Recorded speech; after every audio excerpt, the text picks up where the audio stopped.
Shalom, shalom, bien-aimés, je suis l'évangéliste Patrick Gervengue Makassa et vous êtes sur votre série chrétienne dans sa rubrique 7 minutes pour une restauration. Je tiens à rappeler que c'est une série qui se fait en 2 rubriques. Nous avons une rubrique qui est publiée tous les dimanches soirs, dénommée 7 minutes pour une repentance.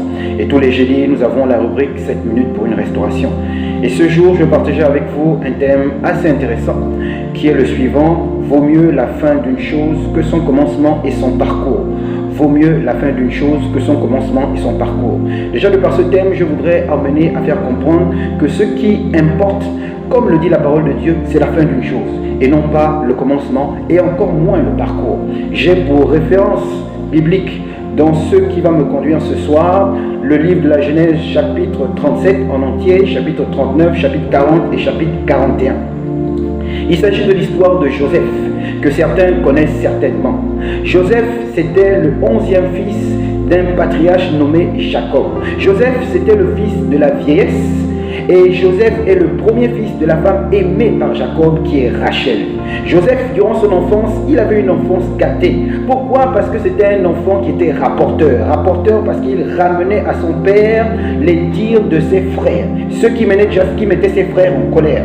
Il était également l'enfant chéri de son père, parce que son père l'a fait dans la vieillesse, et c'était le premier enfant de la femme que son père aimait, qui est Rachel, comme je l'ai dit tout à l'heure.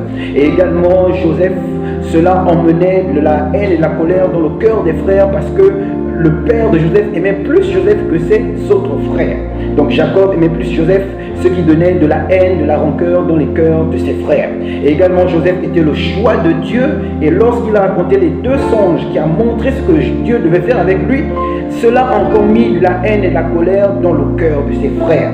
Et la Bible nous dit que ses frères, lorsqu'ils étaient dans les champs et que Joseph les a suivis, envoyés par le père, les frères ont décidé de tuer Joseph. Ils voulaient tuer Joseph parce que Joseph était celui qui était le faiseur de songes. Joseph était celui qui disait que Dieu devait le placer haut à cause de ses songes. Joseph était celui qui était aimé par le Père. Joseph était celui qui rapportait des choses au Père. Et là, les frères, avec la haine, la colère vis-à-vis de Joseph, ils avaient décidé de tuer Joseph. Mais ils ne l'ont pas tué. Ils l'ont mis d'abord dans une citerne, qui est le symbole de la mort. Pourquoi? Parce qu'il fallait que le vieux Joseph meure d'abord et que son parcours soit comme un cheminement en enfer. Et lorsqu'il devait arriver au trône, c'est comme la résurrection. Et il arrive maintenant au trône. Cela n'est que la préfiguration de Jésus-Christ. Joseph, je le disais, il devait être tué par ses frères parce que ses frères avaient décidé de le tuer à cause de la haine et la colère qu'ils avaient dans leur cœur pour tout ce qu'il disait. Et les frères n'ont pas tué Joseph. Ils ont mis Joseph dans une citerne. Après l'avoir mis dans la citerne, ils l'ont retiré, ils l'ont vendu en esclavage. Lui qui était le fils aimé, lui qui avait des songes ou des songes de grandeur, où le Seigneur montrait qu'il était supérieur à ses frères, supérieur à son père et sa mère. Mais c'est ce même Joseph qui a été mis dans une citerne et ce même Joseph qui a été vendu en esclavage. Lorsque Joseph est allé en esclavage, il était dans la maison de Potiphar. Il était en esclavage dans la maison de Potiphar, mais Dieu ne l'a pas abandonné. Pourquoi Dieu ne l'a pas abandonné? Parce que Dieu avait un regard sur Joseph à cause de sa destinée. La parole de Dieu nous dit que le Seigneur veille sur sa parole afin de l'accomplir. Donc quoi que soit, que le Seigneur vous dise, que ce soit au travers de sa parole, que ce soit au travers d'une vision ou d'un songe, Dieu veillera sur sa parole pour qu'elle s'accomplisse, qu'importe les temps et les circonstances, qu'importe le parcours que vous allez avoir. Joseph a eu un parcours terrible. Il est allé en esclavage dans la maison de Potiphar. Lui qui devait être élevé, lui qui devait être grand. Mais pourquoi il allait en esclavage dans la maison de Potiphar? C'était l'école du Saint-Esprit, parce qu'il fallait justement qu'il acquiert les techniques de management. Il n'est pas allé dans une école de management. Il est allé dans une école de management dans la maison de Potiphar et c'était l'école du Saint-Esprit. Il était en esclavage, mais le Saint-Esprit le formait à gérer les hommes, à gérer les employés, à gérer une maison. Et s'il peut bien gérer une maison, il pourra également gérer tout un pays, parce qu'il fallait commencer à un espace réduit avant de grandir. Par la suite, il y a eu justement une étape qui est l'étape de la tentation. Dans le parcours de notre destinée, il y a une étape de la tentation où l'ennemi essaiera de vous faire tomber pour détruire votre destinée. Joseph n'est pas tombé dans cette tentation. Il était avec la femme de Potiphar qui voulait coucher avec lui. Elle a tant essayé, elle a tout essayé. Joseph n'est pas tombé dans la tentation. Si Joseph était tombé dans la tentation, Potiphar allait le tuer. Mais par la grâce de Dieu, Joseph a su résister. Mais malheureusement, il a tenu ferme et cela l'a encore envoyé à pire que l'esclavage. Il allait directement en prison. Celui que Dieu avait décidé de lever, celui qui a eu des visions de grandeur, celui qui a eu des songes de supériorité supériorité, mais c'est celui qui était en esclavage, c'est celui qui également allait en prison. Lorsqu'il allait en prison, il a appris à gérer également les personnes de mauvaise vie. Il a appris à gérer les fortes têtes. C'est cela à l'école du Saint-Esprit. Et par la grâce de Dieu, après cette prison, il est arrivé au trône de Pharaon à cause des songes.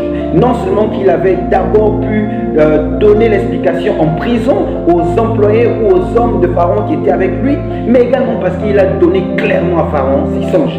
Et Joseph qui était celui qui était en esclavage. Joseph qui était celui qui était en prison et passé de la prison au trône parce que Dieu avait décidé qu'il devait être au trône.